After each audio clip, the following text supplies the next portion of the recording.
आज की कहानी दोस्तों बहुत ही ज्ञानवर्धक कहानी है।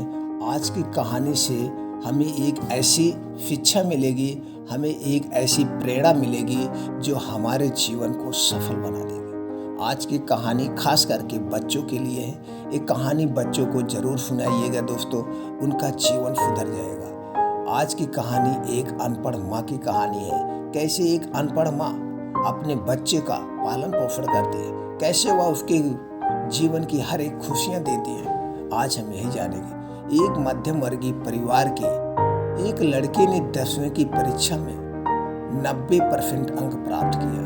पिता ने मार्कशीट देखकर खुशी खुशी अपने बीवी से कहा कि बना लीजिए मीठा दलिया। स्कूल की परीक्षा में आपके लाडले ने 90% अंक हासिल किया है।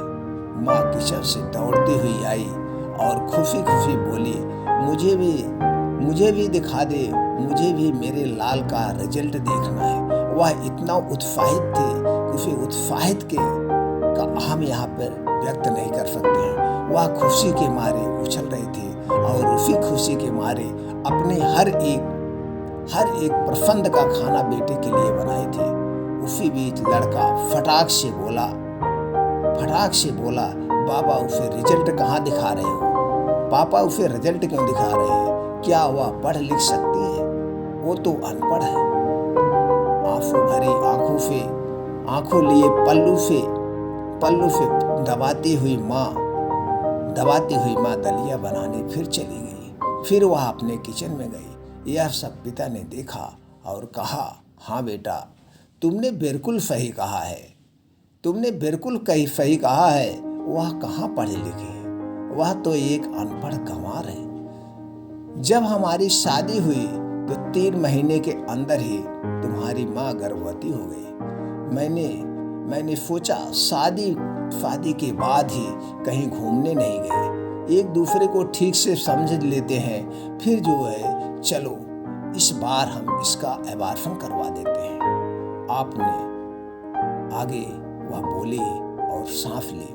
अभी हम लोगों को टहलना है, हम जो है इसको नहीं सी सकते हैं, ऐसा जब हमने तुम्हारी माँ से कहा। लेकिन तुम्हारी माँ ने जोर देकर कहा, नहीं, घूमना फिरना और आपस में समझना यह सब कुछ बाद में। फिर तेरा जन्म हुआ दुआएं वो, क्योंकि वो अनपढ़ थी ना। आज तुम धरती पे आए हो, वो उसकी ही देन है, क्योंकि वह अनपढ़ है। जब तू गर्भ में था तो उसे दूध बिल्कुल पसंद नहीं था, लेकिन उसने तुझे स्वस्थ रखने के लिए हर दिन 9 महीने तक दूध पिया, इसलिए कि उसका बच्चा यानी कि तुम स्वस्थ रहो, क्योंकि वह अनपढ़ थी ना। तुझे सुबह 7 बजे स्कूल जाना रहता था, इसलिए सुबह 5 बजे उठकर उसे तेरा पसंद का जो भी तू पसंद का नाश्ता खाता था वो डिब्बा बनाती थी, डिब्बा तैयार करती थी, तुम्हारा टिफिन तैयार करती थी और तुम्हें 7 बजे के पहले तैयार कर देती थी, क्योंकि वह अनपढ़ थी ना। जब तुम रात में पढ़ने बैठते सो जाते थे तो वह आकर तुम्हारी कॉपी और किताबें बस्ते में भरकर तुम्हें बिस्तर पर फुलाती थी और उसके बाद ही सोती थी, और रात में बार बार जागकर तुम्हें ओढ़ने से ढकती थी कि कहीं मेरे बेटे को कोई मच्छर ना काट ले, कहीं उसकी नींदें ना टूट जाए। अगर उसकी नींदें टूट जाएगा तो परेशान हो जाएगा, इसलिए वह ओढ़ने से आपके सर को ढक देती थी, क्योंकि वह अनपढ़ थी ना। बचपन में तुम ज्यादातर समय बीमार रहते थे, तब तो रात भर जाग करके भी वह सुबह जल्दी उठती थी और काम पर लग जाती थी, क्योंकि उसे अपने लाडले को स्कूल भेजना था, टाइम से भेजना था, टिफिन तैयार करना था। क्यों करती थी? क्योंकि वह अनपढ़ थी ना। तुम्हारे लिए ब्रांडेड कपड़े लाने के लिए मेरे पीछे पड़ी रहती थी और खुद सालों तक एक ही साड़ी पहन कर रहती थी, अपने कपड़े नहीं लेती थी, लेकिन तुम्हारे लिए अच्छे कपड़े लाती थी, क्योंकि वो अनपढ़ थी ना।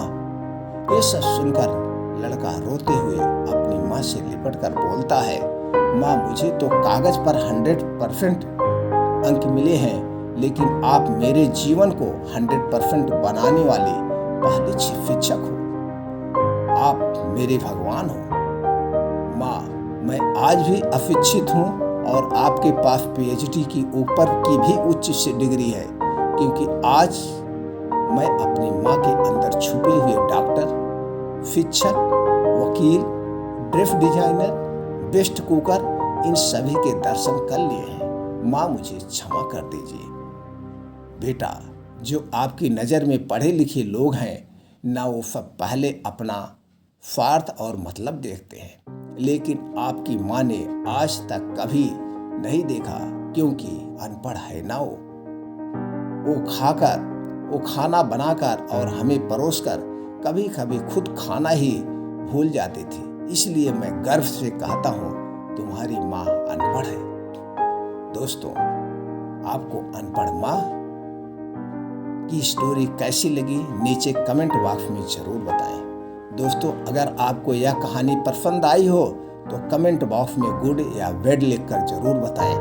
क्या आप इसी तरह और सारी कहानियाँ सुनना चाहते हैं? हमें कमेंट बॉक्स में बताएं। हम जरूर ऐसी और कहानियाँ आप लोगों तक पहुँचाते रहेंगे, जिससे हर एक घर शिक्षा पहुँचाई जा सके, सबको एक अच्छा जानकारी मिले। फिर मिलते हैं ऐसी ही और ज्ञानवर्धक कहानी के साथ अगले वीडियो में। उम्मीद करते हैं आप अपने परिवार के साथ स्वस्थ होंगे, स्वस्थ रहेंगे।